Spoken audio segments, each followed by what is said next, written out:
Greetings everybody, it's Tuesday. I'm 5 minutes early to make up for usually being 5 minutes late. Let me know, somebody, if you can hear me, please. And who all's here? I know Walter's here because we were chatting earlier. And yeah, I don't know where your Mylar went. Once I give it to the post office, it's kind of up to them. But let me triple check that I made you an address label. I'm sure I did. I would have remembered that, yeah. Well, hey Larry, glad you're visiting in West Michigan today. Is that any better than the other half? Or are they about the same? Very nice state, I'm sure. And Mike's here from Phoenix. Jim's here from, well, here. So Jim's just here. And Toluca, welcome, David. How is Winthrop, Maine? Has the snow melted yet? Probably not. Demetrius is here from Greece. Fantastic. And talking about Greece, this has nothing to do with Greece. This has to do with oil, Croil. Have you ever heard of it? One of our moderators, who you know very well, Bud, he suggested I get some Croil, and it's good for a million different things. It's a penetrating kind of oil that we use in macro. We meaning Bud and I use in macro, mainly Bud, because I don't have any. I ordered some, and they keep sending me notes saying I'm not getting it, that somebody more important got my Croil. So if anybody else knows about Croil, let's start a Croil discussion. You want to know what's going on this week? Probably. This is going on now for an hour, and then on Thursday we're doing it again, only this Thursday we're talking about camera bags, because I did some research on camera bags this weekend and it was very interesting, and I found some I found some very expensive camera bags, like $3,500 camera bags that don't have a camera in them. Yeah, so anyway, I want to talk about camera bags and give you some recommendations, because I do have opinions on camera bags. I'm quite picky about them, actually. Then what else is coming up? There's a Pazoom on Saturday at 2 o'clock in the afternoon. So if you're a Patreon member, that will be your time. So if there's something you want to do that day, let me know. Otherwise, I'll make something up, and I can't promise it's going to be anything you'd want to do. We are going to have an update on what's going on and talk a little bit about the feedback I got from you guys. That was something I meant to do last time. I haven't been able to talk to Bud about this, but we owe you guys a Photoshop session. Now, we've got some pictures that I sent out actually last time. We never got to it on our Pazoom because we just got distracted with other important stuff like mystery lenses. We're going to be talking about the mystery lens tonight too. But anyway, if I can talk to Bud, and if he's up for it, then maybe this Saturday afternoon, about 3 o'clock or 3:30, we can do a short Photoshop session. We were going to do some beginner stuff this time. Okay, that'll be fun. Borderlands here, welcome. And oh, good, David, you got your diffusion material. That's good, because I don't think I've heard from anybody else. I've heard from several people who said, we don't think you sent us any. And they were right, because I didn't have their names. So I've sent out a second wave already. Yeah, if you don't get yours and you're expecting it, let me know. And we'll track it down somehow. Robert's here from Ocala. That's fantastic. I want to ask you guys a question. And I am going to ask... let me see. We don't have a moderator here yet, so I'm not going to ask anybody. I'm going to do it myself. I am going to ask you to, in 1 or 2 words, serious words, not jokey words, tell me what you would like to see as prizes in the photography competition. What would be valuable to you? Whether you enter it or not doesn't matter. I mean, if you did enter it, what kind of prize would you want to win? And you know the kind of budget we're on. Nothing, no money. So yeah, I'm going to start asking some of the businesses to chip in a little for us and see what we can get. So yeah, it would help me a lot to know what you want, because I don't want to be sending you stuff you're not interested in. Scrapbooking supplies, for example. That might not be a good example at all. You might like that. Competition wise, you know that this competition is flowers. This whole month is flowers because it's May. May is International Flower Month. Probably not, I made that up too, but Angie is going to be guest judging it with me this month. So I know people have already turned in pictures. People who normally don't turn in pictures have turned in pictures of flowers already. We may be onto something. We may have discovered a facet of macro photography that's worth pursuing. The photography of the flower. Seems pretty boring to me, but you guys are in charge. Today, I am going to show you a contraption that I came up with to fix a problem that I caused. And Amy is here. I just saw Amy's name pop up, so maybe Amy can keep track of that list of potential prizes. Amy, don't write down any brands of cars or aeroplanes, because that will not be likely that we'll have any of those. So we're going to go over to the rig. I've had to do that thing where they put camouflage on the Corvette so that when they're doing the track thing you can't tell it's a Corvette. I think they assume that the camouflage just makes you like the intelligence of a deer possibly, but yeah, it is a bit of a giveaway. Oh, and from where I'm sitting I can even see the brand name, but I don't think you'll see it on the camera. Anyway, yeah, because I have to have that, because that's part of the gizmo that I want to show you. What else did I want to tell you about? I want to dispel a myth or correct a rumor, because it's just super important, and that is about flash, strobes and speedlights. And to discuss this, let me bring in a couple of my closest friends to chat about it with us. This is Mr. Strobe, and yeah, Speedlights right here. He's only a short little fella. And these things are not, contrary to popular belief, exactly the same. They do something similar. They make a flash of light, an intense, brief, full spectrum, very sun-like burst of light for you to take a picture with. And they are, in many respects, very different in the way they behave. These bad boys tend to be much more powerful. They're slower to recycle oftentimes, and they have some strange characteristics. As the speed of the flash increases, the color temperature usually drops, and the same as it slows. So you get some shifting of colors a little bit with these. Of course, these aren't portable. These need to be plugged in, and that's another issue with them. But they are, most of the modern ones, and certainly all of the good ones, are very, very good for color fidelity, because they are putting out a little ball of sunlight with UV all mixed into it as well. So these are fantastic to have.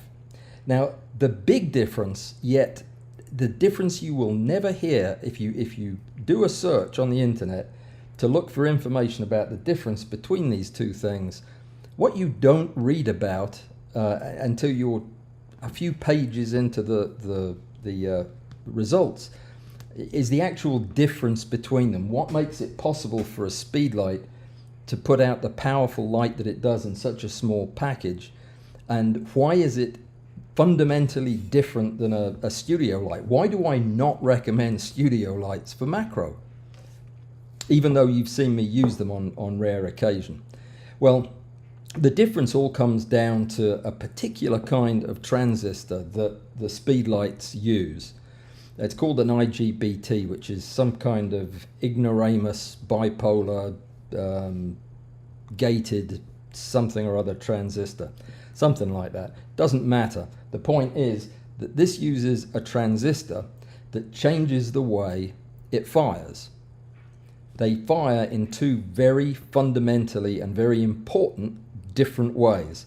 And if you understand that, you'll never be confused again why I say don't use these, use these in the Macro Studio.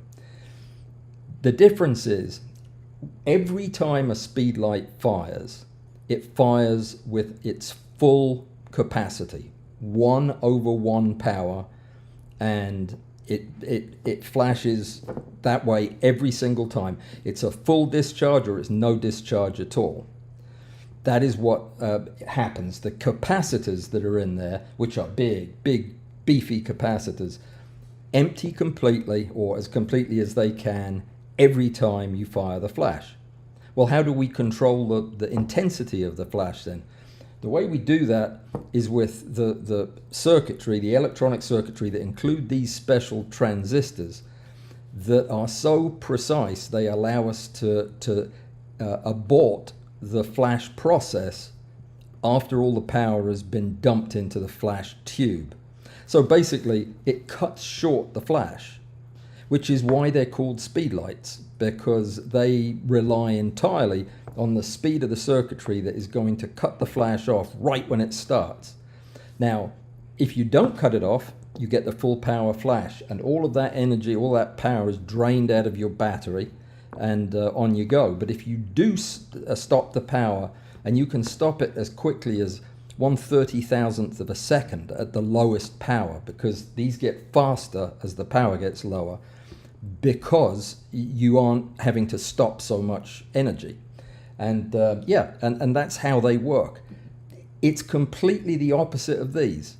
These things discharge their capacitors according to the circuitry that's built into them, and they discharge them to the amount that corresponds to the amount of flash you ask for. So it doesn't every time pop the whole thing with all the power. It just pops it with what you tell it to, which you'd think would be good. That would be a good way to save power, but it takes longer for the capacitor to fill up and for the thing to recycle and get ready to go again. But it can handle a lot more power than the little ones. So this one just drains the power it needs for the flash. This one gives its all every time and then just uses what you tell it to. And there is an exception to this rule, and because I like to confuse people, I'm going to use the exception in this demonstration. And well, I'm not going to demonstrate it because you just see it go flash. This is the one studio light that I'm aware of, certainly the one studio light that's anywhere near affordable. It's the Einstein from Paul C. Buff. And the reason I use it is it has IGBT transistors in it, and you have the option of using this like a regular strobe head. In other words, running it off the usual partially drained capacitor, or you can run it just like a Speedlight and get the exact same results. So if you want to use this for sporting events like gymnastics or something, you set this to the Speedlight setting, and you sacrifice a little bit of color doing that. But if you want it in the studio version, you just flip a switch and you're good to go. So that's the difference. And the reason I picked these Einsteins is, well, they were, at the time I didn't know any of this. They just seemed like really compact and powerful flashes, but I would definitely, when I replace these, it'll be with another set of these. They're just, they're fantastic, very versatile. And that's it, that's all there is to it. Now, of course, as every few days, some company is coming out with a new kind of flash that does different things, and I'm sure that the modern, very expensive flashes can do everything with a flick of a switch. But I don't have one of them and won't be getting any. So there you go. So that's the secret to flash. Let's see if we've got any suggestions for prizes that I can be thinking about here. A picture from me. I gave that as a prize to somebody and they never came back. That's not true. That's not true. It was macro everything around me. That's what he wanted for a prize. Yeah, I'll do that. That's two of the things that, in fact, I offer anybody who wins. Like, when you win, I haven't spoken to who won last time? Oh gosh, I can't remember. That'll come to me in a second. But I speak to the winner each month and give them several options for possible prizes based on what we've got handy and to give away. Yeah, that's one of them. Lessons with me is another. You know, a couple of hours of lessons. It might not be a very good prize, but it would be a very expensive one if you bought it for someone. So there's that. Anyway, I look forward to seeing what other people say. Robert did get his diffusion material, and it is fabulous. Isn't it, though? Isn't it amazing what that stuff can do? I do love it. The donated bugs. Ooh. That's, you know, I am pretty stingy with my bugs because I photographed them to death. Well, they're already dead, but you know what I mean.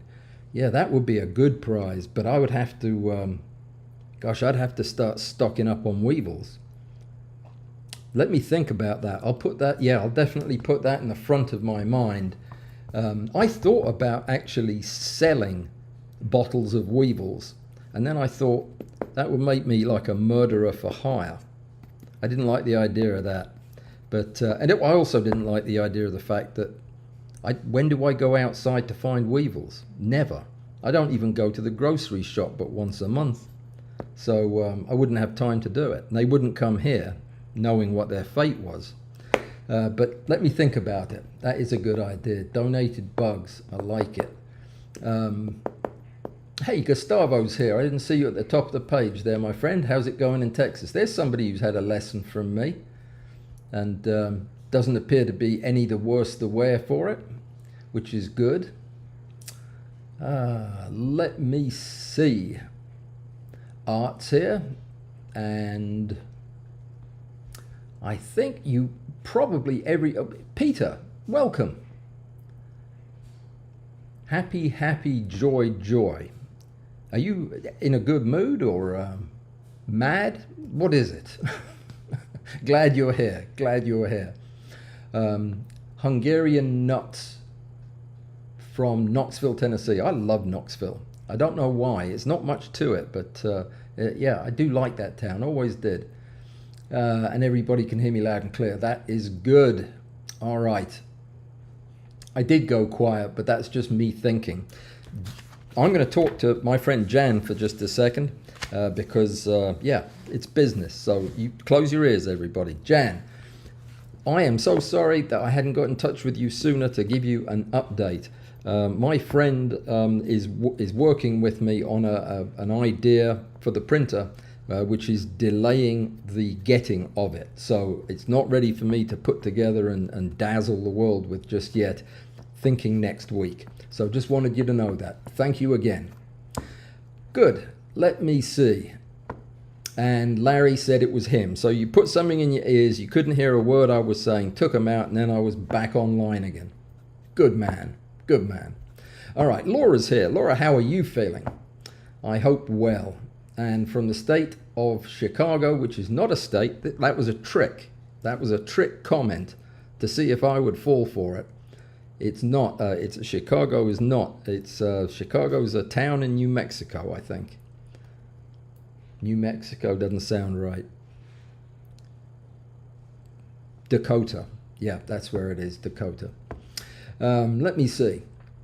Ricardo Luro, is that correct? From Brazil, visiting New York and B&H. You came from Brazil to go to B&H Photo? You're a brave man. I mean, that's a long trip for a photo shop, but it is the best in the world. Did you get some candy while you were there? Did you buy a camera while you were there? More importantly, what did you get me for my birthday while you were there? It's not my birthday. I have one every year, but this isn't it. Well, I'm glad you're here. I hope you'll come back when you're back home and hang out with us again. Graham's here from Canberra, Australia. Don't know where that is. Is it on the left or the right? I feel fairly sure it's on the top, isn't it? Yeah, not sure. Not sure. Robert's here. Andrew's here. Almost warm southeast Minnesota. The bugs are starting to come out. Oh, they're out here everywhere. Do you folks ever see lacewings where you live? Last night, my kitchen window was just covered in them. I mean, hundreds of them. And yeah, I was going to go outside and catch some, but I just don't like bugs, really. Not live ones, not flying all over me, and there were just too many of them. They were ganging up. Okay, let me see. Well, we're going to head over to the camera thing in just a second. As soon as I say hi to Dave and Hernando. And Amy is here. Fantastic. Glad you made it, Amy. Good to see you. I've asked everybody to give me their idea for the best prize that we could give away. That's what people are going to be putting down there. If you see them, if you could keep a tab of them, I'd be ever so grateful. All right, donated bugs. Yeah, I don't know how we're going to do that. Some lights. Yeah, like I wonder if I could get. You know what this is, don't you? This is my BenQ light. That's the best light I ever owned.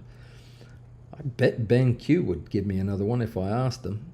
They've also got a nice computer light, and I've got one of those. I don't want to give you my stuff. I mean, I'd be happy to, but I want to get you new stuff, is what I'm saying. And yeah, if you tell me what it is you want, then I'll go to them and ask. The worst thing they can say is no. Well, no. There's worse things that they can say. They can say, get out of the shop. But yeah, no is usually what they'll say. But we can try it. We've got more people and more stuff going on than we ever have in the past. So maybe that'll be good. Let me see. Lots of people want pictures. That's interesting. And other people got their diffusion. Good. I remembered a couple of people spontaneously as I was coming home from the post office. I thought, oh, hang on. I didn't send Alison any diffusion, and I know she wanted it. So I had to come back and start cutting again, cut my finger right away. I'm not good with that that stuff. It's very sharp. You'll discover that when you cut your fingers to ribbons on it. Susan's here from up north. Welcome, Susan. Did you get your Mylar? Good. Good, good, good. Amy, what are you darning it about? Did I forget to send you diffusion? I bet I did. All right, add that to the list. All right, let me see. Suggested prize. Fast card. A fast card. Is that the same as a fast car without the wheels? 300 MBS and at least 128 MBs. Oh, card. Yeah, a fast. I thought you meant a fast car. I said don't ask for cars, so I knew somebody would. A fast card. I went to buy a fast card this weekend. I use XQD cards. You can also use compact storage type B, I think it is, in the Nikon D850. And when I bought my camera, I bought a couple of 64 gigabyte XQD cards. I got 64 gigabytes because anything more than that was hundreds of dollars for the cards. The price of the XQD 64 gigabyte cards has gone up since I bought the camera.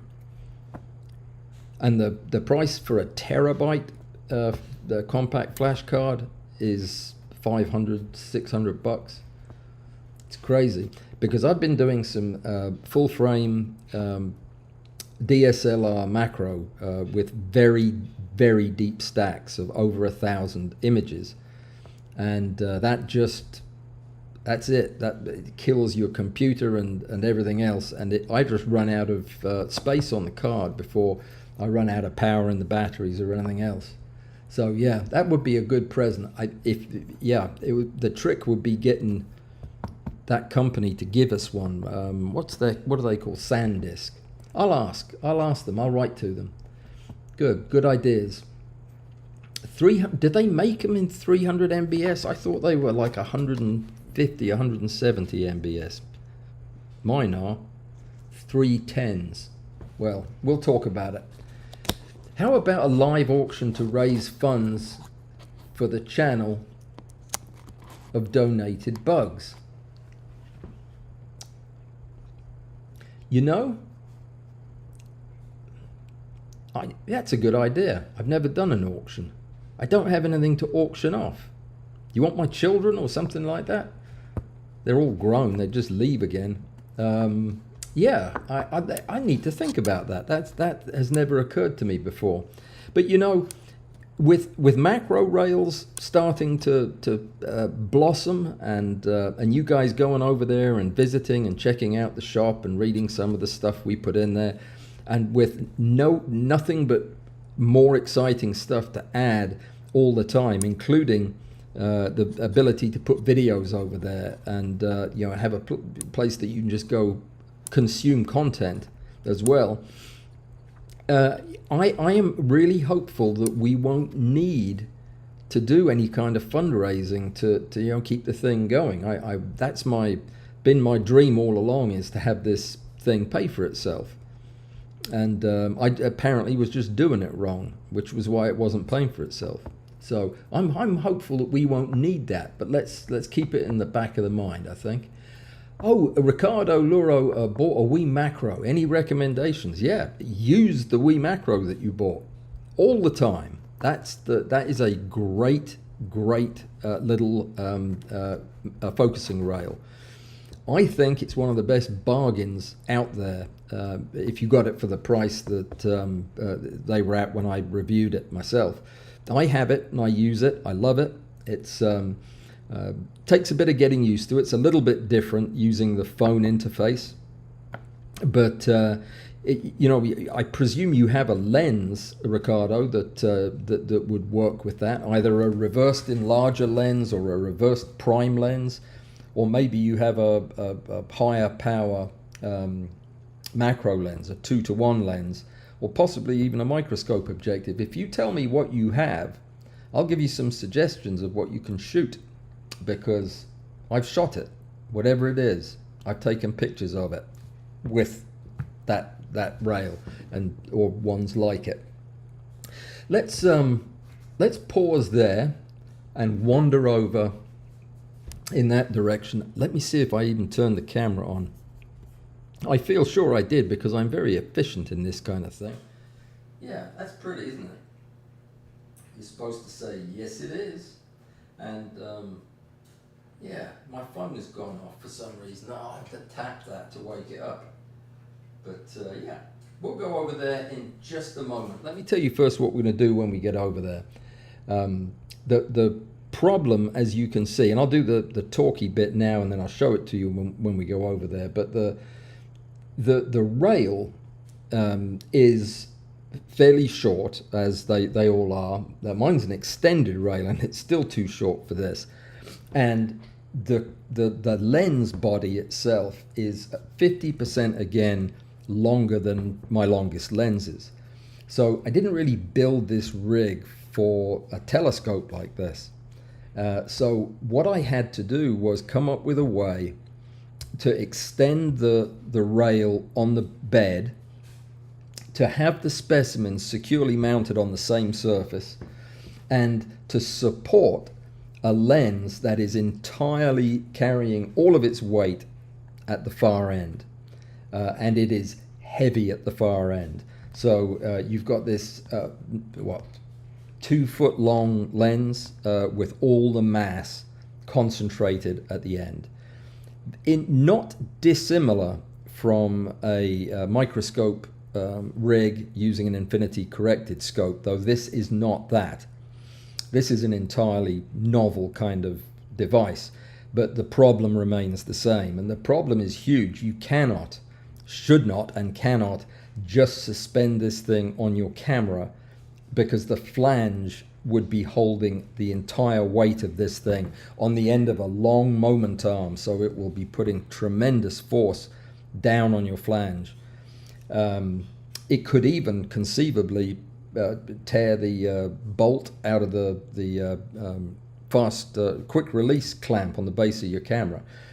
I usually use an L bracket, which gives more security, but what I needed to come up with was a way to support it. And let me show you what I did. So initially, let me go around the back. I hope you can hear me because yeah, I've got a different microphone going here. It is hot in here as well. Let's see. Can you hear me now? Somebody say you can hear me. Oh, one of those lace wings just flew in. Yeah, it looks like you can hear me on this microphone. At least it's wobbling up and down. So this is the issue. This is the problem: is having all of this weight pulling down on the flange of the camera, which I can't show you because it's got a name on there. So what I did was I came up with this thing, which is actually just a piece of aluminum extrusion to which are attached a couple of bearing wheels. This was okay, but it wasn't very precise, and as the lens moved back and forth, this thing would wobble and it wouldn't give a secure lift to it. So what I did was I drilled a hole, and I'll take this off and show it to you. That's probably not a good idea. I should probably take the whole thing off and show it to you. Yeah, I'll do that instead. So what I did was I drilled a hole in this block. This block I put here for the one reason to be able to, oh, my clothes are ready. Would somebody go take them out of the dryer for me?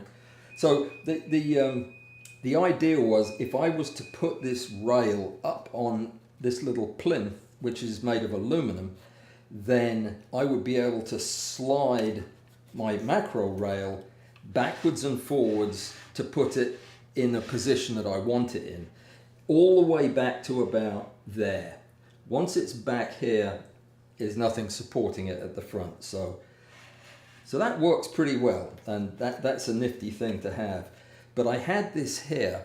My plan was to extend these rails, just take these out and put two new ones in that were longer, and put some kind of a carriage in that would support this. But this idea came to me today, and it turns out to be quite good, or it certainly seems to be working. I'm going to disconnect my electronics so that I can get the camera out of your way.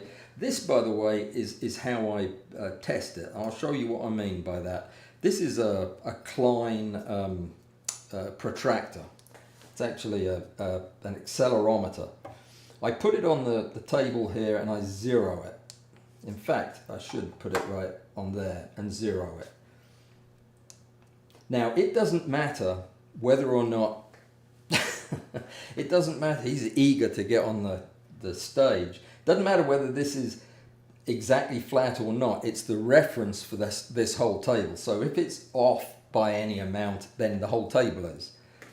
Then what I do is I put this on the top, and what I'll do is I'm going to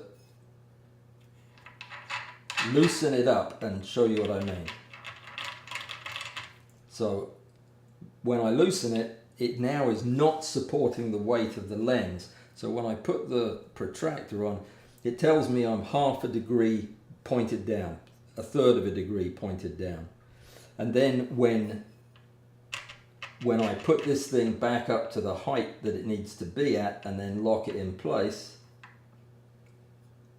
that's 2/10 of a degree too high, and it will settle right at 0 like that. Then I can lock it in place, and I'll show you how it's operating in just a second. But this way I know that everything is flat and level, and that's handy to know, because if it's not, you have a tendency to go above or below your subject, then the subject appears to move. I know you know all that, but so this is a tremendous amount of weight to have on one clamp. So I put 2 quick release clamps on the back here instead of just one. right there. So there are two of those supporting this very heavy weight. Let me move this out of the way. I'm very excited about the thing I came up with for this, because I want this, of course, to be able to slide with the lens. The lens has to smoothly travel without going over any bumps every time it moves. What I came up with was the covering on the wheel of an old mouse. Mouse wheels have this little thing. It's made of silicone rubber, and then I put it on a little ball bearing and a little piece of steel rod that I had laying around that just fit perfectly in the hole, like so. And then this whole thing, I don't know what this is. It's some kind of a nut that you get out of the wheel of a bike. I take bikes apart for stuff like this, and yeah, I just ground out a channel in it, and it holds the wheel like that, which turns completely freely in both directions, just with the weight of gravity holding the thing down. And it's worked all day very nicely. This is just a little piece of aluminum rod that I had that happened to have a pin in it that went in the hole. Fit perfectly. So I cut a thread in it, and this is how I adjust it, up or down. So yeah, if you come across a lens like this sometime in the future and decide to buy one, you'll need a solution like this. So yeah, so now you know that is such a solution, and it works. What else was I going to show you while I was up here? There's a tiger beetle. They don't look like much from back there, do they? That's it. Most incredible insects you ever saw. I think that's everything. Yeah, let me just show you one other thing while I'm over here. If you ever find one of these ring LEDs at a thrift shop, see if you can find a little one too, because you can bolt them together into one big LED disc, which I will be using for something. Don't know what, but yeah. $2, $1 a piece. All right, let's head back over to, I think that was all I had to show you. Oh no, there's something over here. Come on, let's go back over there. Oh. I'm back. Could you hear me while I was gone? Let me see. No, everybody's gone. Everybody left. Only kidding. Mega Doom 20 is here from the Netherlands. You probably had to leave the Netherlands with that name, didn't you, sir? I doubt it. Gary's here from South Carolina. Welcome. And let me see. Who else got their Mylar? Graham. Suggested prize card. Right. Yeah, that's on the list. And Edmonton, Alberta, David F. from Canada. Welcome, David. And I was going to show you something. I'll show it to you now. Do you know what this is?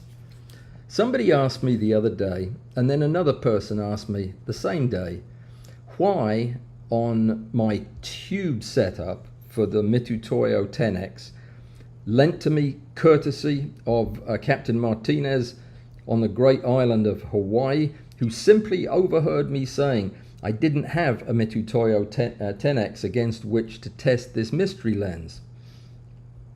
3 days later, this arrives for me to use for as long as I need to do the testing, and I've been using it extensively for that. But somebody said to me, you know the distance that you want, the extension distance between the sensor and the relay lens. You know where the relay lens is. It's right in here. I have a little piece of tape marking where the end of it is. So why do you need a helicoid? What is a helicoid anyway? You might also ask. A helicoid is just a piece of hollow tube. like that. It's just a hole. It's a hole in plastic there, and it changes length. When you twist it, it goes from being short to a bit longer. That is it.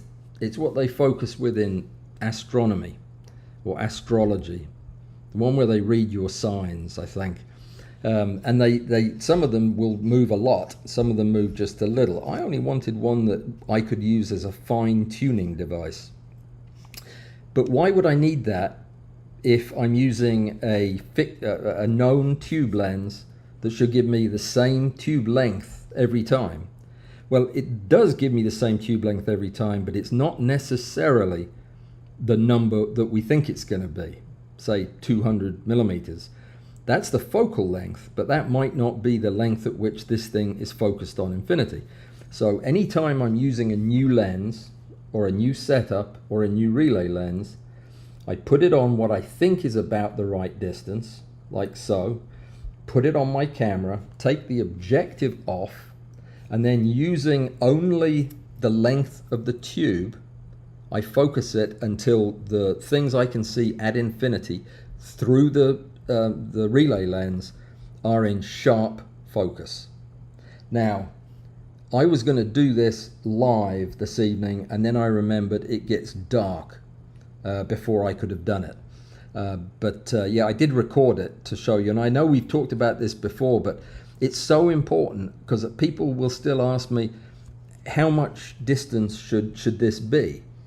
And I can't tell you because it depends on the relay lens you're using and whether you have it oriented forwards or backwards. This is a reversed ITL 200 in this, a Thorlabs lens, which works best with this objective, in my opinion. So yeah, this is how I do it to make sure that I don't care about every other ITL 200 on the planet can focus at 196 millimeters.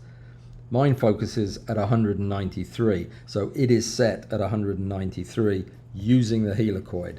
And I don't measure it until after I've done it, but I mean, I'm using the helicoid while it's on the camera. This is my focus ring, and as soon as it's in focus, I tape it and leave it there. And as long as that assembly's on there, it'll never get changed. Is that the way you're doing it? I hope that's the way you're doing it. That's the correct way to do it. And that goes for any time you're trying to use an infinity corrected microscope objective. If you're not, if you're using a finite objective, you just have to put it at the length that the manufacturer says it forms an image at, and then you can fine tune it from there. All right, that felt a little bit like deja vu, like we'd already talked about that, but needed to talk about it again. I found a macro lens at the thrift shop this weekend. What, you say? A real macro lens? Nope. One of these kind. But it's bigger than the one I've got. So it makes me wonder if it's any good. And it's not any good. That's it there. It's ginormous. This is the one I really like. The one that I put in my camera bag, this one, that I reviewed last year or 2 years ago or 5 years ago. It's the 100mm macro. I guess they're about the same, but this one is terribly distortion prone. It's made by Clarius. It says it's 15 times macro. 15 times what? 15 times a rubbishy lens? Yeah. The barrel stay distortion on it is just shocking. No, pincushion, whatever, one of those distortions, it's just all out of whack. Anyway, but still, it was almost free, so I do like these things. What were we talking about? Why else do we need to support one of those long rigs, do you think? I mean, same with this. This is heavy at the front as well, and it would, if it was just attached to the camera, be sure to rip something off your camera. So we know that that's a problem with this, is why we put this rail on there and we mount the rail on the focus rail, and the camera hangs off the back. that is somewhat like what I'm doing over there. No, it's not really. We're supporting the rail, but why, other than the fact that it'll break the camera? Well, it's when this thing sags far enough, you no longer have a straight shot to your subject. You're actually using a tilt shift lens all of a sudden, and you can end up ruining a stack that way. You do need to support them, and more support than you think you need is probably safe. Still don't have the microscope working to where I can work with it properly. That will be that's now gone from being on my to-do list to being on my bucket list of stuff I need to finish before I, whatever. But that's yeah, another matter. I shan't complain. I already mentioned about Angie and the photo competition, didn't I? Are you practicing your flowers out there? Yeah. You better hurry up and get a snap of them, because I'm sure that it's going to get wintry against where most of you are. If John is listening, John, Canadian John, I didn't get to the post office today. I was too busy. I have been as busy as a one-armed paper hanger. I don't imagine that they are that busy. Do you? I mean, would you choose to have your paper hanger just be the one-arm type? I would think you'd insist on getting somebody with both arms so they could do it faster. Anyway, that's just me thinking out loud. Gosh, I was going to tell you about Spider-Man 2, the movie. It's actually not a movie at all. It's just a video that I'm putting out this evening. It was supposed to go out this afternoon.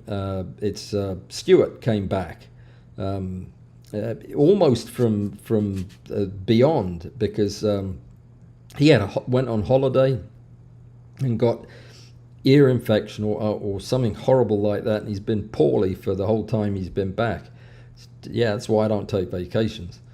But yeah, he came on a couple of weeks ago, and I should have released the video right away, but I have not had a minute to even get to it in 2 weeks. I mean, I've been so busy, it's not even funny. So today I got most of it done, and it's a really interesting conversation, and I thought I'd share with you, seeing as I'm chapterizing it so that you can go straight to the part you're interested in, if you are. The chapters include, oh, that's my shopping list. I was going to say, that looks like stuff you'd get from Walmart. No, the jumping spider groups. We talk about where you go to meet people who can help you find live jumping spiders. Then we talked about YouTube and the algorithm, and who gets rich from it and who doesn't. We talked about the gig economy, and we talked about looking at a video and seeing a video, and we talked about clickbait. Yeah, and that was interesting, because everybody's got their own opinion on that, and I don't use any of it. I make my titles impossible to understand, so that they're very accurate, but they don't mean anything to anybody. So that's why nobody watches them. But if I did clickbait, I think I'd make a lot of enemies. I just don't like that. Somebody said something nice to me today about video content on YouTube.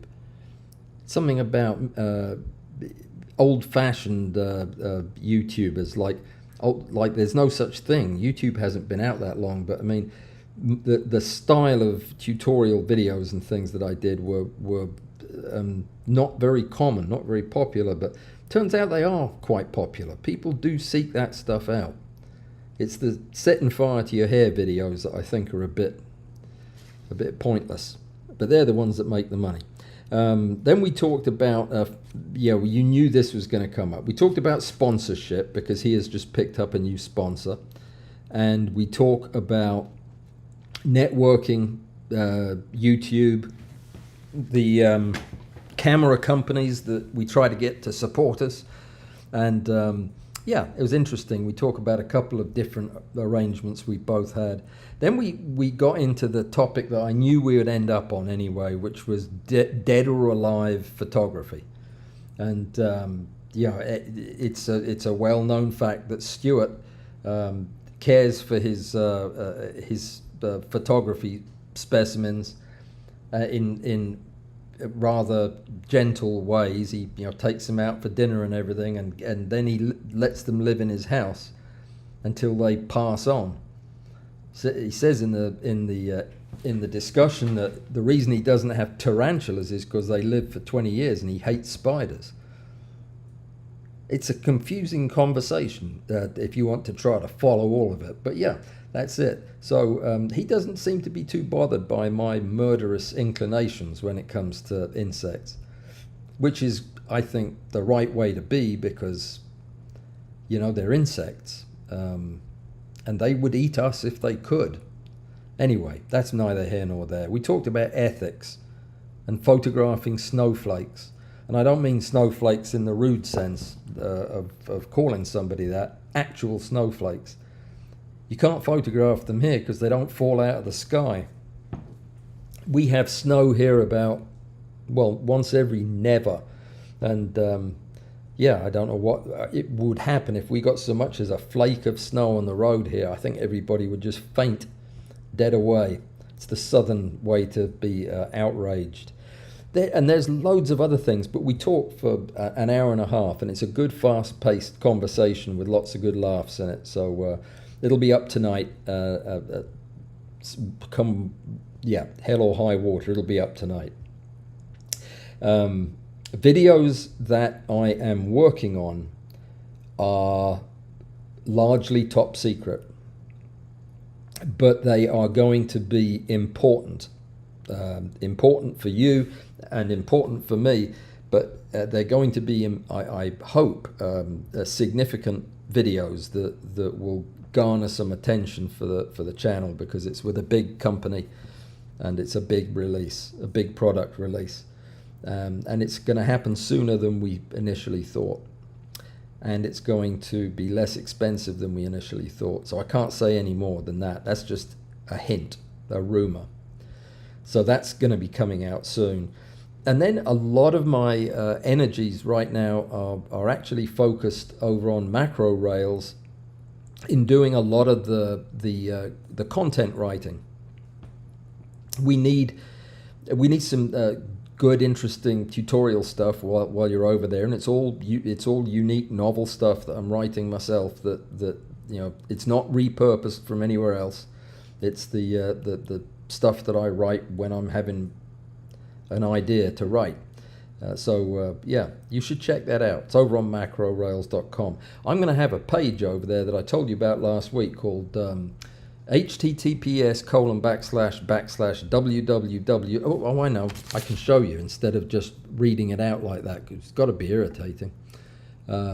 It's that, except with the HTTP thing at the front, and then at the back a slash and Allan Walls. No, just Allan. A slash Allan. And if you go there, that's where my calendar will be. I'll tell you whatever's going on during the week. Anything that I've added, any special events. If we've got interviews coming up, that type of thing, they'll be listed there. And I have a goal for this year, 2023. It's a bit late for my New Year's resolution, but this is something that I talked about way back at the beginning, and I still want to do it. I want to get together and meet with you guys in some kind of format, be it a workshop or casual or something. If you have ideas, if that's your thing, arranging stuff like this, and you know what you're talking about, let me know. Get in touch with me and tell me what sounds like a good idea. I'm just talking about a day or two somewhere nice where we could all get together and tell stories and meet one another, and yeah. And I could get some speakers, not loudspeakers, actual people that speak to come in and talk. I bet I could talk Stuart into it if it was a nice place. And yeah, there's loads of people that could do that. Yeah, think about it and see if you can come up with an idea. Where would you go to meet the rest of the gang and to just have a few laughs? And we wouldn't do any board games or charades or anything like that, because that's ridiculous. But we would do some photography. I could maybe do a workshop, set up a lab or something, and we could demonstrate stuff. I would like to do that, but not to do the photography part, because I do that every day. I'd like to do it to meet you guys in person. It would be wonderful to be able to shake hands and say hi to everybody. Yeah, don't you think that would be fun? Question is, that's a long way for some people. Wherever it is, it's a long way for some people. So think about it, and if you have an idea, or you've just invented a teleporter, let me know about that too. Because yeah, we could sell it on macro rails for one thing, and the other thing is you could teleport everybody to the meeting. Let me see if I've said hi to everybody. Let me move that to there, and yeah, I think there was. Yep, that was all I needed to do down there. Let me see. So, Ricardo, did you tell us what you the details of your lens so that I could give you a recommendation? Be sure to do that.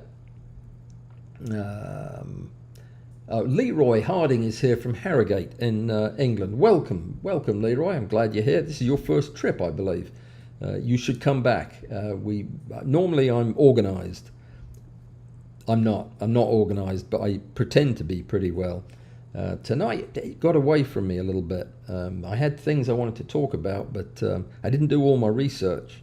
Yeah, I ran out of things. I've never done that before. There we go. Let me see. Can that tube setup fill a full frame camera? Paul, it can and does with the ITL 200, but it is soft at the edges. I only use, well, I say I only use, I was using a full frame camera with this setup for some of my early tests, and I had to stop it because of the amount of data. But the fact is the ITL 200 is not going to cover the full frame sensor the way you think it should. There'll be a picture to the edges, but it's really soft. So I don't like using it. I like to just fill the APS-C, good sharp image every time. If you want to use a Mitutoyo, use a DCR 150, a Raynox. Let me see. Why wouldn't you do a shoe under the tube like a telephoto lens and hang the camera off the back? Because I didn't show you everything. I couldn't show you everything, but the setup I showed you is only one configuration, and the configuration only has, well, it has several different ways you can configure it, and there is only one area that is of a uniform distance above the table, so you couldn't use a tripod collar. That was the first thought. In fact, because it's an atypical size, I made my own, and this was the first thing I tried, but it is too heavy at the end to get a good balance and support, and what was happening was it was tipping in this, because I put padding in it, not to mar it, because it's not my lens. Does that answer that question? That was a good question, Phil. Let me see. Wizard of Oz said, back where I come from, there are men who do nothing all day but good deeds. They call them good deed doers. That's right. Don't know what he's talking about, but there you go. Wizard of Oz. Gosh, that film gave me the worst heebie-jeebies. I was up for days after that. Is the Flying Monkeys. I did not like them at all. Robbie Keane. There you go. My 400mm f2.8 doesn't pull the camera flange out, and it must be heavier than that macro lens. Yes, your 400 f2.8 is considerably heavier than this macro lens, but you are carrying the lens. You aren't carrying the camera and with the lens sticking off the front of it. This is, yeah, I see what you're saying. This is like a large telephoto lens. And the proof is, when I take the support out, it sags by almost a degree. So yeah, it is flexing against the flange. And it was a broken flange that sent my D850 back to the hospital a month after I got it. So I'm wary of that. I really am. But I hear your point. It's hard to believe, but yeah. And also, I have this thing on the camera for hours and hours and hours at a time, and it's vibrating from the high precision mode. So I just worry about it, all that weight. Wait till you feel the weight of this. You'll be surprised. It is that I think those tubes are about 1/4 of an inch thick, and they're solid metal, just very heavy. All right. Yeah, Graham, I hear what you're saying about the cards. It'll be a case of, if I can get any cards at all, we'll get what we get. But yeah, I will certainly do that. I'll look into it. Yeah, a 3D printer project. There you go. That's an idea. Oh yes, I would definitely have printed something with the 3D printer, but that goes for all of the things I do. I would have had an alternative to print something. This was just needing it today because I was in the middle of this test, and I absolutely had to support that thing somehow, and the thing I had just wasn't doing it. It only took a minute to do. Let me see. Russ Richards, welcome. Glad you're here. Another good idea for a prize would be a bottle of my energy. No, it's fake. It's fake energy. It only lasts till I turn the camera off, and then I'll be yawning and sleepy and everything. Didn't get much sleep this weekend. Too much going on. Thorlabs, just the word Thorlabs, we'll give that away. Yeah, Thorlabs is the ITL 200. It is a Thorlabs lens. Do you want to see it? I can do that. We're about done. I just have to find a doohickey to unlock this. It is, oh, maybe I can't show you. So the Thorlabs makes the original ITL 200, but any 200mm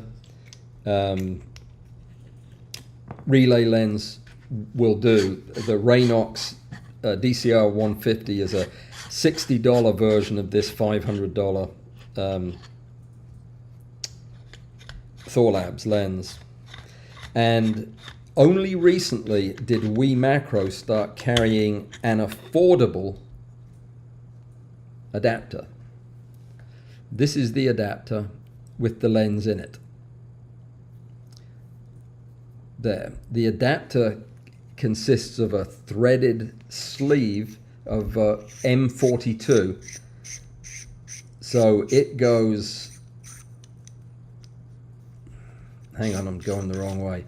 The M42 sleeve just goes onto the front and the back end of a length of your M42 tubing, and then this is hidden completely on the inside.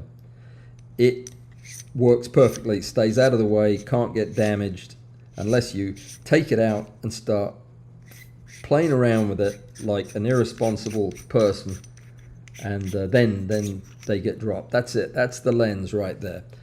Yours will say Thorlabs on it if you get it from Thorlabs. I got mine from a couple of nice Indian gentlemen who know somebody at the factory, I think. There you go. It's a beautiful lens. And if you don't feel comfortable buying a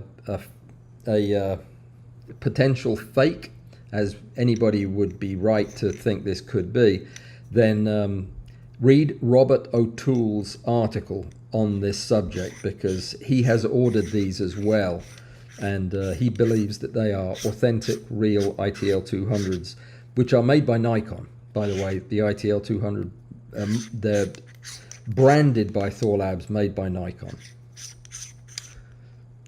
You know, in this testing that I've been doing, do you know the thing that has been the biggest surprise to me? This is a bonus for you guys, because I'm not going to tell anybody else this. Well, maybe when the test results come out. The brightest, sharpest, most interesting lens that I have used in all of these tests so far is probably the Nikon CFI 10X, the $250 infinity objective from Nikon. Boy, that lens, it seems to have aged or something. It is fantastic. It's so sharp, and yeah, it's thoroughly enjoyable. It's supposed to have a, you know, it's not corrected, but it also doesn't seem to have any fringing. Anyway, I think we've run out of time. Yeah, we have, almost exactly. It's 9 o'clock. Any questions from anybody? I should finish reading the mail.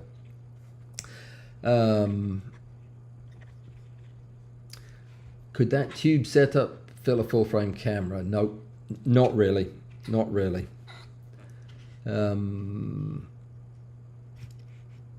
Let me see. Yeah, you've got to be very careful around here pointing your camera at the neighbor's house. I'm not kidding. They around here, that could be dangerous. So it's a good idea to point it in a different direction, or just make sure nobody's looking. In fact, I wouldn't do it surreptitiously. Even if you go to the back of your room, in the room, and point out the window, you can usually get to infinity and they can't see you because you're hidden in the back. That's what I do. It sounds a bit sneaky to say it that way, doesn't it? What else did I forget? Hernando, you got your Mylar and it is magic. Good. I'm glad you like it. I'd be surprised if anybody gets the Mylar and tries it out and says, "Oh, this isn't a very good diffuser." I just can't imagine there being much of a better one, really. I do have a little bit left. If anybody wants some, you better get on it right away, because they won't be there for long. There we are. We're all back together again. So let me see if there's anything new.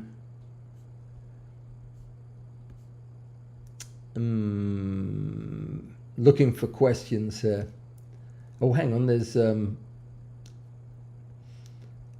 Pixel Nug. It says strobe all day, Einstein 640, and then 2 eyeballs and a muscle. I don't know what the last bit means. It's a something. Allan, do the flower images for the May competition need to be submitted on Discord? Yeah, that's always the place to go. There is a room called the competition area, something like that. And you just go in there, the robot takes them from you and gives you a receipt, and yep, that's it. You're done. You're allowed to put in 2. Don't put in 3. The robot gets upset. And I've warned you about that before, so just be very careful. Don't let your hands anywhere near its mouth. Okay? Joseph, you need to tell me your address, because every time I send your diffusion material up there to just Detroit, it comes back again. They need a specific address. Can you give me that? I'll wait here till you put it in there. You can leave a private message here that only I can see. I think that's right, isn't it, Amy? I think so. Amy also wants you to give me a thumbs up, not just Joseph, everybody. Good show. All right, let me see. Dead insects is the only way to go for me. Well, it's the only way to do what I do.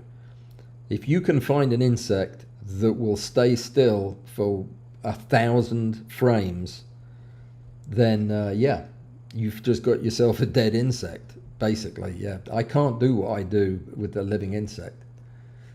All right, there we go. So Robert's going to get out in the field more this summer and capture live ones. You know, the whole thing of capturing, cleaning, posing, storing and rephotographing bugs, it is really very zen. It's kind of like going out in the garden with your rake and raking the sand or whatever it is they do. This is very much like that. I get right into the zone doing my insects, and the reward is incredible. They look so good if you take your time and do it right. And we'll be doing a lot of that this summer. Okay, there we go. We've got an actual place to go for our thing, to Seabell's house on Trinidad. I'd do that in a heartbeat. Bill Bryant, sort of a macro vacation. It would be, wouldn't it, if we went there? There's so many great places to go for macro. I once went to work in a mission hospital in, gosh, where was it? That big island, Dominican Republic. Yeah, that's half the island. Oh, geez, the insects they had there. You didn't really need microscopes and stuff like that because they were big enough to carry you off. I wasn't dead keen on them, and you had to have a mosquito net at night. But boy, that would have been perfect for photography. Middle of the country somewhere. Phil says he'd go. What, like Kansas? I don't think anybody would go to Kansas, would they? Let me think about that. Where would be in the middle of the country that people would go? St. Louis. How about Colorado?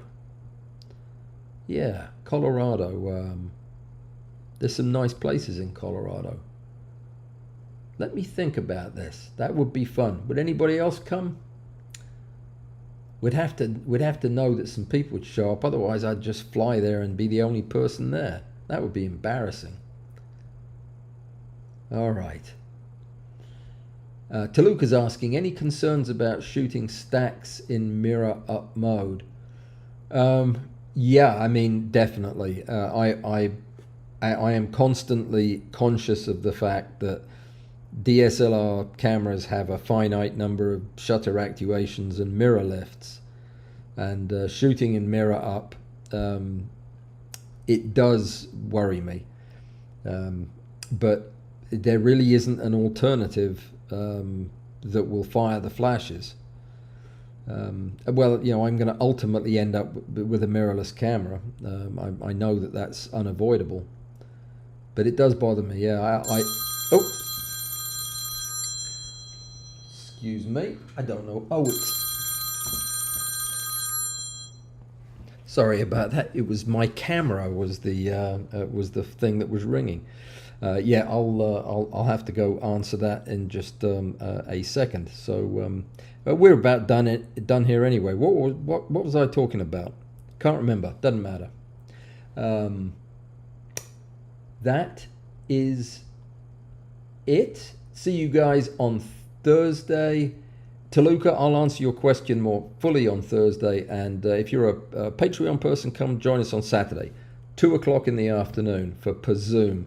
And keep your eyes open for the video that's coming out tonight or tomorrow. Tonight, probably. Okay. Roy Bixby, that explains why he's having problems, because his insects are alive. They run away. Yes, they do. Okay, so I'll catch up with everybody later on. No, Robbie, but I haven't been to the mailbox today, but I will go. Believe me, when they do, you will hear from me. I've had so much fun with these things. Wait till you see the pictures. They're amazing.